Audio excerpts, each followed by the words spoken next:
They can shove harpies down their meat fajitas and then beat it with their slong hammers. This allowed female dragons to get wet. That's the origin story of how the Blitz Dragon came to be, because they needed some lubricants. Did you know that when the Blitz Dragons originally became a species? Well, let's go ahead and talk about the mating manual, which covers the world where my mangas take place in, which will give you plenty of insights on why their completely revamped species and new species interact in the way that they do with the world. But the other dragons did not want to be categorized with Blitz Dragons because of their origins so much that it took the literal spirit of fire and metal, what some consider the god of red dragons, to issue a divine doctrine in his territory acknowledging Blitz Dragons as official dragons. Even after that, they had to put additional laws such as this tenet, the fair living tenets for all dragons, laws into place to prevent other dragons from discriminating against Blitz Dragons. That in Blitz Dragons dating culture, there is a concept known as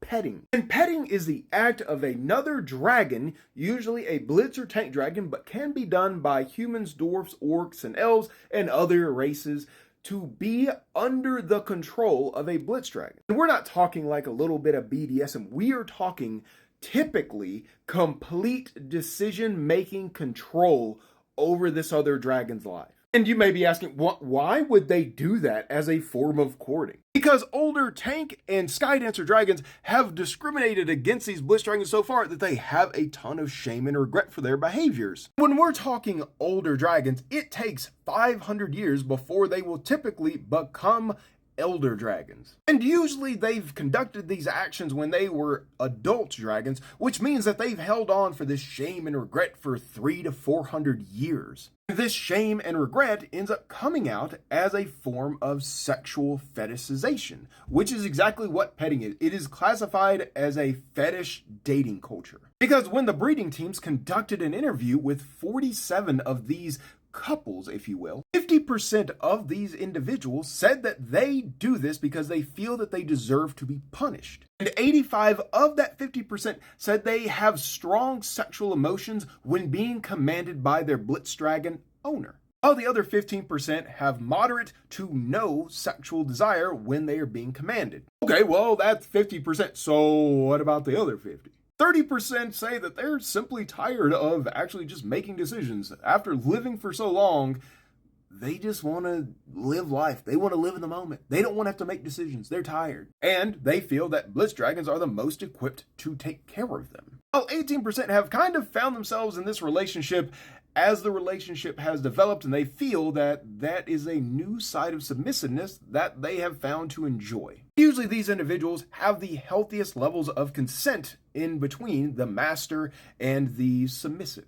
But 2%, one person out of that entire interview said that he believes that Igni, the spirit of fire and metal, has ordained Blitz Dragons as a divine race and that they are superior and he deserves to be under their control. One interesting little fact is typically the people conducting petting are elder dragons to younger Blitz Dragons. Like, for example, that divine situation I just described, yeah, that was an elder dragon to a 120-year-old Blitz Dragon. Dragon becomes adult at 101 and they become an elder at 500. That's basically the equivalent of a 68-year-old man with like a 19-year-old. While the greater dragon community definitely have some feelings toward this practice, reality is over the course of the Blitz Dragon's existence, they have adapted a unique subculture of all the dating practices from different dragon havens to adjust to the situation that they have found themselves in. Remember, all this lore comes from the worlds where my mangas take place in because they share the same world.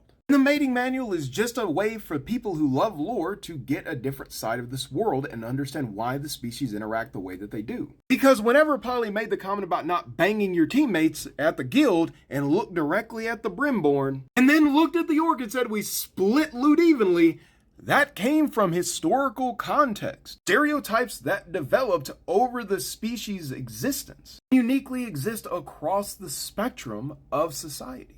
Mating manual is there to kind of explore those concepts a little bit more. Oh no, the mating manual is not a Gooner guide, and my mangas aren't Gooner mangas. But you should absolutely pick up a copy of both. And head over to a certain site and grab my newest series that takes place in the same world as well.